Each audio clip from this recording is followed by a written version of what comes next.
What is up, Ohio? Hello, everybody, and welcome to the Broulis Beat Report. I am your host, Nick Broulis. Today is Monday, March 27, 2017. Thank you for joining me here, as always. This edition of the Broulis Beat Report is brought to you, as always, by Cafe 80s. If you're a person that loves or likes 80s music, you need to check out a Cafe 80s show. You can check out their website at thecafe80s.net, or look them up on Facebook, or download that Bands in Town app on your smartphone and just type in Cafe 80s and you'll be able to follow them that way. You actually get email alerts sent to your phone letting you know if they'll be playing at a venue near you. So you're going to check out thecafe80s.net and find out where they're going to be playing at next. You can even see the playlist and the some of the different artists and the songs that they play. Well, I know it's been a while, but here I am back again on the Broulis Beat Report. And before I get into the big topics of the day, the hot topics in sports, let's start off with the countdowns. Well, the spring countdown is obviously come and gone. Next up is the NFL Draft, which is officially 1 month away. How about that? 31 days. And for all you thrill seekers out there, Cedar Point and Sandusky, Ohio opens in 40 days. Yours truly cannot wait for that to happen. Well, the first hot topic of the day that I want to talk about is March Madness. And I'm going to be completely honest with you because I'm going to mix March Madness a little bit with college football. All right. So as of right now, the Final Four is set, having number 7 South Carolina versus number 1 Gonzaga. That game, both games for the record, are on Saturday, with the South Carolina-Gonzaga game with a 6:09 tip-off, followed up by number 3 Oregon versus number 1 North Carolina. That is at 8:49. Now, I'm going to be completely honest with you guys about this whole college basketball situation.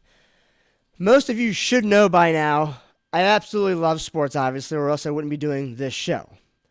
I, however, only actually watched 2, maybe 3 college basketball regular season games, okay?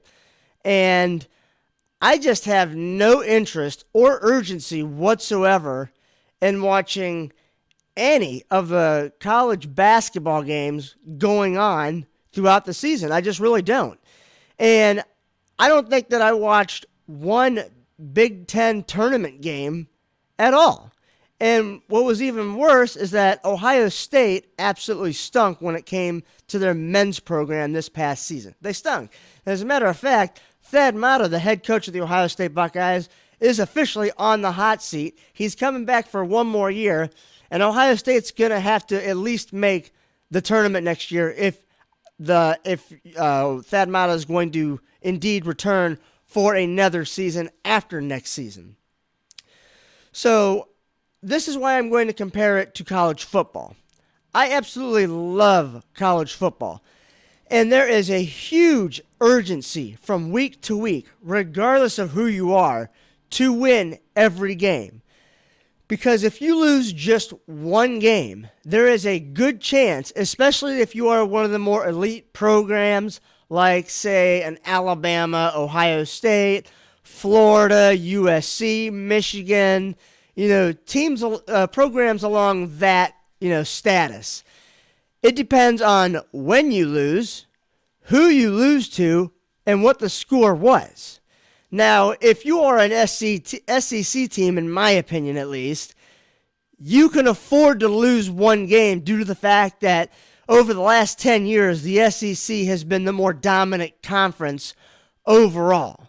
So that's why I tend to watch as many college football games throughout the season as I possibly can. And it is expected at Ohio State that you compete for one of the 4 playoff seeds in the new formatted national championship format for college football. So that's the reason why I tend to really not watch any of the regular season games for college basketball, and even furthermore, the individual tournament games was as it pertains to the Big Ten, the SEC, the ACC, so on and so forth. So you get the idea.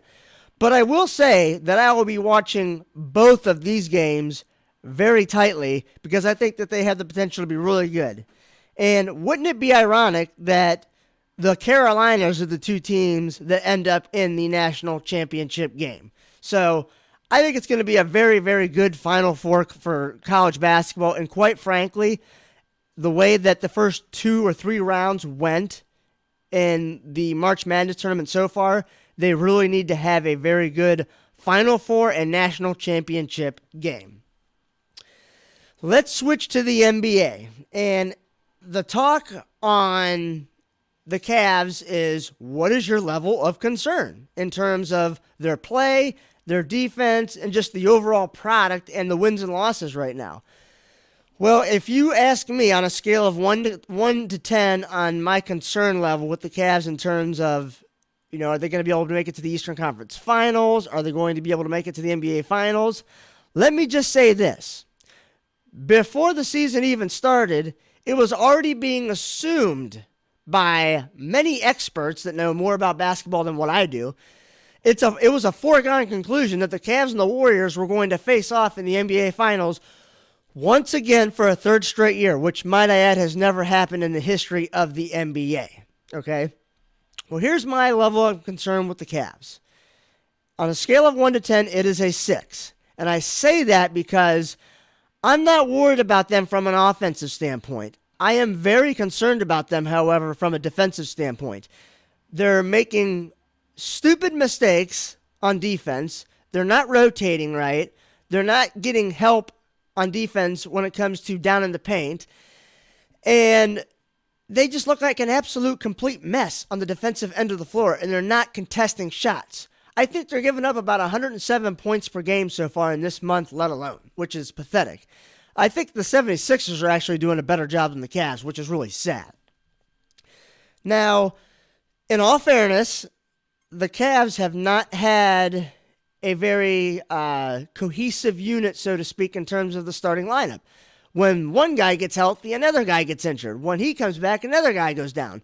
And then they've had to pick people up, whether it be trade or a buyout contract. So they have not had a chance to play with one another on a consistent basis like some of these other powerhouse teams have, like a Golden State, like a San Antonio, like a Houston, like a Boston, teams like that. So in all fairness, they've not been able to have a consistent starting rotation going the last 2 months, and especially with their bench. Now, if they can stay relatively healthy for the next, I'd say, 3 to 4 weeks, I think they've got a really good chance of getting back to the team that was playing in the NBA Finals last year that won the 2016 NBA Finals over Golden State. Now, tonight, they are at San Antonio, which I do expect them to actually lose tonight. Then they travel to Chicago on Thursday, and then they finally get some back-to-back home games with Friday night hosting Philadelphia and then Sunday hosting Indiana.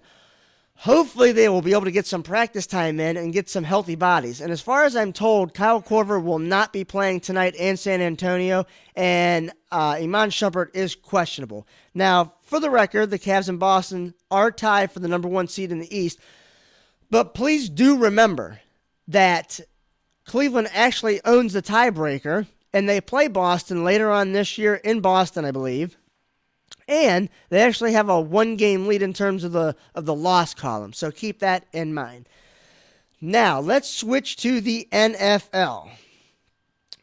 I'm just saying this right now. The owners' meetings are going on right now, and it's a 100% chance, not even a 99.9% chance. It is a 100% chance that the Oakland Raiders will be moving to Las Vegas.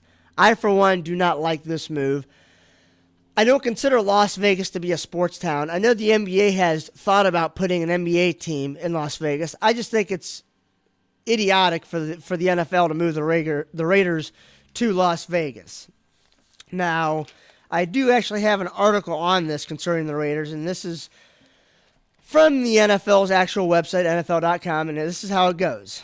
In a letter to the NFL, Shea shared new, detailed renderings of the $1.3 billion, 55,000-seat football-only stadium and what it would look like, and assured that the league that Oakland would expedite the environmental review and other moves that could bog down the project. On the financial side, the New York hedge fund Fortress Management Group is willing to work on terms for a $600 million contribution similar to the one Bank of America is offering for the Las Vegas Stadium, Schaaf's letter said.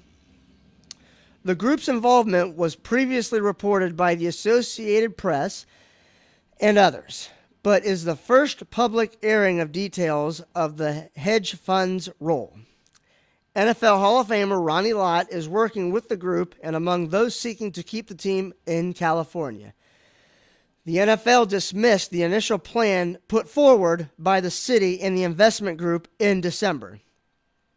The city would put forth $200 million and the Raiders $500 million, as they have proposed to do in Las Vegas. The NFL says it is reviewing the letter. The league is expected to vote on the Las Vegas move and appears likely to approve it at its annual owners' meetings that start Sunday in Phoenix.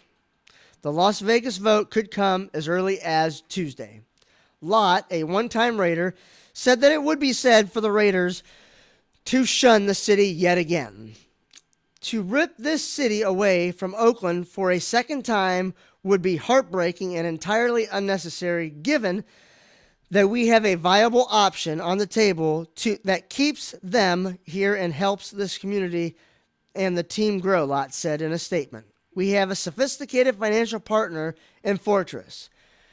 We have done the due diligence, and it is clear that the only fully financed, ready-to-roll option for the Raiders is in Oakland. The plan includes a separate baseball-only venue at the site for the Athletics and the alternate plans in the case they choose to move. The two teams are the last remaining Major League Baseball and NFL teams to share a stadium. Now, as I said, I think it would be terrible for them to move the Raiders out of Oakland and to Las Vegas. I just think it would be a terrible, terrible move. Now, here's some other NFL news for you. There's been a lot of heat towards the thought of Colin Kaepernick not being signed by an NFL team. Now, I'm going to tell you this right now. I think some of it has to do with what he decided to do in terms of kneeling during the national anthem. But I can tell you this right now. There's a lot of teams right now that do not view him as a franchise quarterback. Me personally, I have never viewed Colin Kaepernick as a franchise quarterback.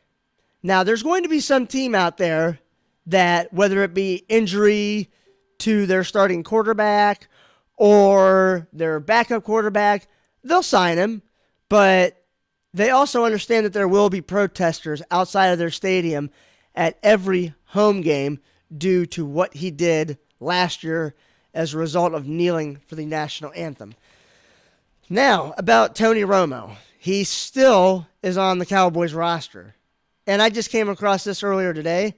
Now, it's gotten to the point to where CBS is actually trying to hire Tony Romo as an NFL analyst. Wouldn't that be interesting? See him on a panel. And good old Johnny Manziel. In case you haven't heard at this point by now, he was caught meeting with Sean Payton, the head coach of the New Orleans Saints. Wouldn't it be something if Johnny Manziel ends up in the Big Easy? I think it would be. Now, consider the fact that it's obvious that he has issues with substance abuse, okay? So, playing in Cleveland, you think it's hard to ignore all that in Cleveland? Wait till you're playing in New Orleans. You think it's bad up in Cleveland? Wait till you're playing down in New Orleans. Just saying. And you remember last year when Antonio Brown went live on Facebook and Tomlin was going off about the Patriots. Well, former Steelers Hall of Fame defensive lineman Joe Greene had something to say about that just the other day. I wouldn't have kept Antonio Brown, and I wouldn't have signed him to a contract extension. That stuff should not be tolerated in any NFL locker room. Pretty interesting coming from a Hall of Famer. Now, speaking of the Pittsburgh Steelers, everybody was talking about, at least a couple months ago, the whole should Ben Roethlisberger come back next year. Well, when I found out that he was actually contemplating retiring after this season, I laughed at it because there ain't no way I was going to believe that. Well, again, I found some information from Mike Tomlin on NFL.com, and this is what he had to say. In an interview with the NFL Network's Judy Battista that will air on Wednesday during Up to the Minute, Steelers coach Mike Tomlin said Pittsburgh is proceeding as if Roethlisberger is going to play for the organization in 2017, and noted he doesn't spend a lot of time dwelling on it. But he added that doesn't preclude the Steelers from looking at acquiring a quarterback of the distant future. When asked if Pittsburgh has been considering life after Ben, Tomlin responded, "I think we've been in that mindset for the last several years. That's what this business tells us to be in.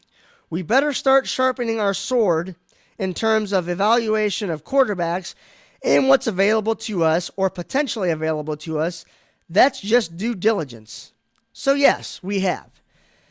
Tomlin added, I think because of Roethlisberger's durability and how he plays, I don't know that we have that level of urgency, but we are taking ourselves mentally through the process.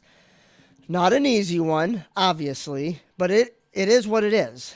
It's an element of business. Guys can't play forever. And he's acknowledged that, and we acknowledge that. Big Ben's superhuman durability has masked the reality that the lumbering QB has incurred a laundry list of injuries throughout his career. His latest one, a foot ailment that limited him down the stretch in 2016. With Roethlisberger approaching his age 36 season and whispering about retirement, it's only natural that Pittsburgh would look to secure a legitimate franchise quarterback to take up his mantle. The Steelers haven't drafted a quarterback since 2013, when they selected Landry Jones in the 4th round. Still on the roster as Big Ben's backup, Jones hasn't quite inspired, at least not to the point where the Pittsburgh front office would feel comfortable handing him the reins. And I would agree with that, because as bad as the Browns were last year, Pittsburgh almost lost at home. So, that's with that. Now, as you should know, Major League Baseball regular season starts up this Sunday, and the Chicago Cubs will head to St. Louis in an interesting pitching matchup between John Lester and Carlos Martinez. And here are some interesting other pitching matchups for Monday, one being Detroit at the Chicago White Sox, Justin Verlander versus Jose Quintana, and the Cleveland Indians send Corey Kluber to mound to face Yu Darvish as the Indians are headed to Texas, and Seattle and Houston go up against one another, with Felix Hernandez going up against Dallas Keuchel. And finally, last but not least, in high school sports, congratulations to the Jackson Polar Bears defeating Cincinnati Moeller 39-38 to win the program's second Division I state title, and congratulations to Akron St. Vincent St. Mary on defeating Wauseon 45-30 to win their 7th Division II state title, which ties Middletown of Ohio for the boys' basketball record. Well, that does it for this edition to the Broulis Beat Report. My name is Nick Broulis. I hope everyone has a great rest of their week, everybody.